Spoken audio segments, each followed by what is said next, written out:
Hello everyone, जय गुरु जी। आज हम बनाने जा रहे हैं चने की दाल के फरे। ये यूपी की एक डिश है जिसके लिए जो इंग्रेडिएंट्स हैं वो हैं ऑब्वियसली चने की दाल। और चने की दाल को पीसने के लिए हम पीसेंगे गार्लिक, कुछ गार्लिक के क्लोव्स हैं, ग्रीन चिलीज़ या रेड चिलीज़ भी आप यूज़ कर सकते हैं अपने टेस्ट के अकॉर्डिंग, जैसा आप खाते हो। और सॉल्ट, गार्लिक आप अच्छे से यूज़ कीजिए, इसमें गार्लिक का फ्लेवर बहुत अच्छा लगता है।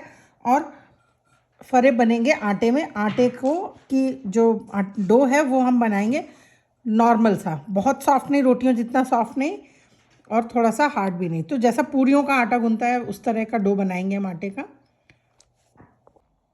तो जो आपको मैंने दाल के साथ इंग्रेडिएंट्स सिखाए थे, गार्लिक और ग्रीन चिलीज़, आप अगर ग्रीन चिलीज़ नहीं खाना चाहते तो स्किप करके आप dry red chillies, whole chillies डाल सकते हैं, या फिर आप स्किप भी कर सकते हैं। बट इसमें थोड़ा सा तीखा अच्छा लगता है क्योंकि ये सर्दियों की रेसिपी है।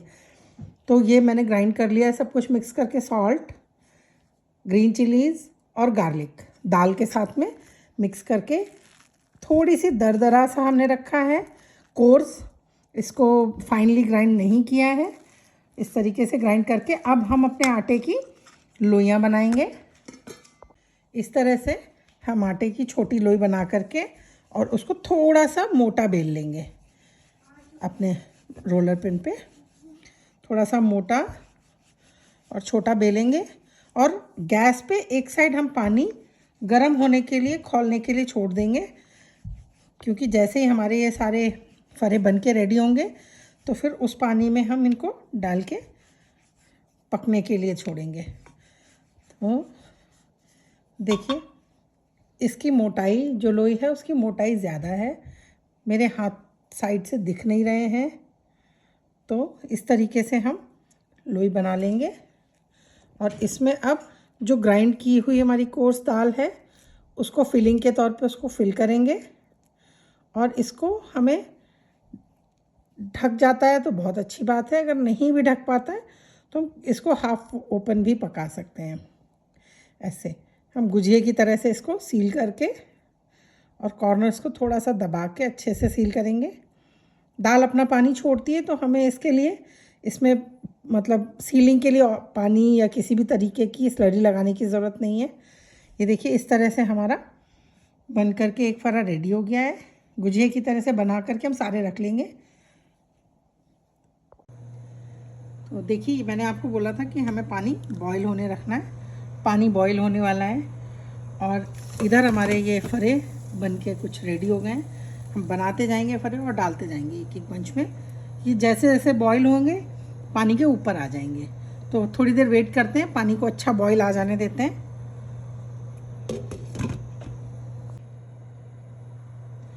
देखिए, तो पानी अब बहुत अच्छी तरीके से बॉईल हो गया है।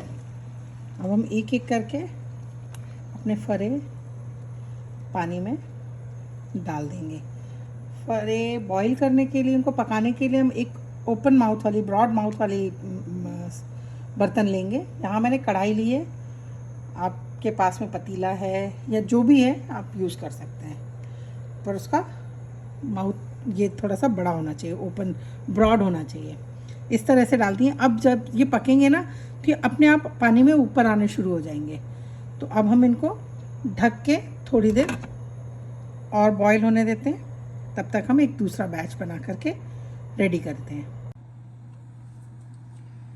जैसा मैंने आपसे बोला था कि जैसे ही ये पक जाएंगे तो जो पके हुए फरे हैं वो पानी में ऊपर आ जाएंगे। तो आपको दिख रहे होंगे कि ये वाले 3-4 पानी के ऊपर हैं। तो अब ये पक चुके हैं, इन्हें हम एक एक करके निकाल लेंगे।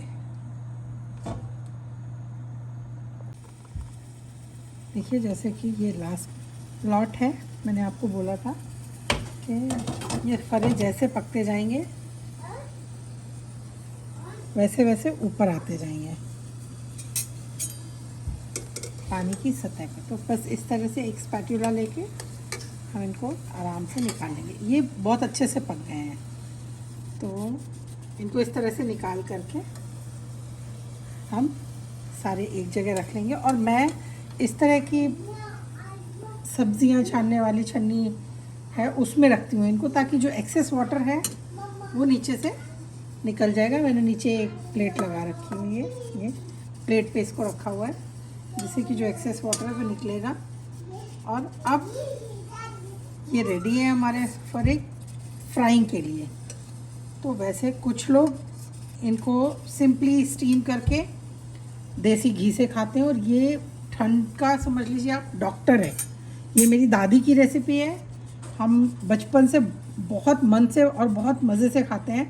सभी को मेरे घर में बहुत पसंद है, मेरे दोनों भाइयों को पसंद है, मुझे बहुत पसंद है।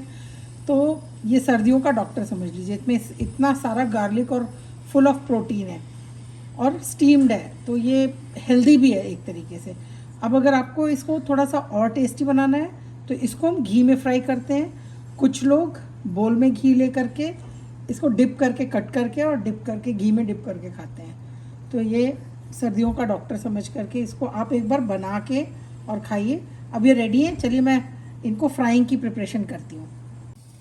तो यहाँ पे मैंने एक दूसरा पैन ले लिया है और देसी घी लिया है, जीरा है, क्यूमिन सीड्स और थोड़ी सी हींग है। मैं आपको बताना भूल गई, मैंने दाल में भी थोड़ी सी हींग डाली हुई है क्योंकि वो चने की दाल है। और दूसरा आटे में भी थोड़ा सा नमक ऐड किया था ताकि बैलेंस हो जाए ना सॉल्ट, इसलिए दाल में नमक थोड़ा सा कम ही डाला है कि बैलेंस हो जाए। आप चाहें तो इसमें जितना चाहें उतना घी डालें।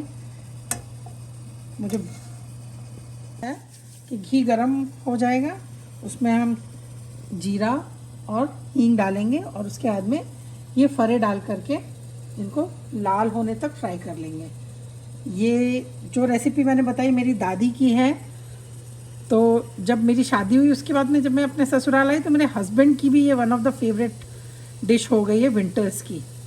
तो विंटर में ये इजी भी होता है, जब हमारा कुछ बनाने का मन नहीं करता है ना, तो आप जल्दी से ये टेस्टी रेसिपी बनाइए और इसको आप एंजॉय कीजिए। बहुत यमी लगती है। इस तरह से एक एक फरे को हम आराम से डाल देंगे।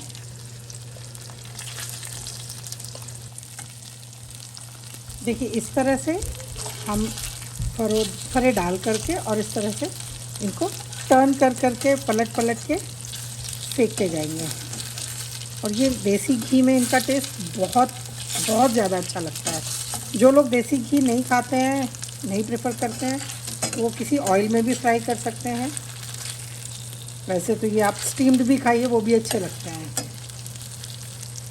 और इस तरीके से इनको जितना आप चाहते हैं उतना इनको आप फ्राई कीजिए। मुझे ये थोड़े से लाल पसंद है, मैं थोड़ा सा इनको एक दो बार और उलट पलट करके फ्राई करके दिखाती हूँ आपको।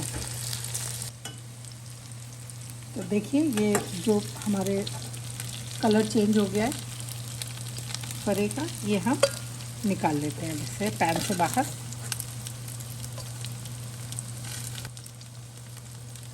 ये देखिए इस वाले में आप देख पा रहे होंगे कि दाल कितने अच्छे से पक के रेड हो गई है। दाल पकती नहीं है तो वो पता लगता है कि वो फरे पानी के ऊपर नहीं आएंगे। और इस तरह से इसमें दाल, लहसुन सब अंदर आराम से पानी की स्टीम के साथ पक रहा होता है। कहीं कहीं पे लोग चावल के फरे भी बनाते हैं, पर ये मैंने गेहूं के आटे से बनाए हैं। ये देखिए मैंने फरे की प्लेटिंग कर ली है। ये फरे फ्राइड हैं घी में, और धनिया पुदीने की चटनी के साथ आप इन्हें सर्व कीजिए। और गरम गरम बिल्कुल अच्छी मस्त ठंड में गर्मा गर्म फरे अपनी फैमिली के साथ एंजॉय कीजिए। Thank you for watching. जय गुरु जी।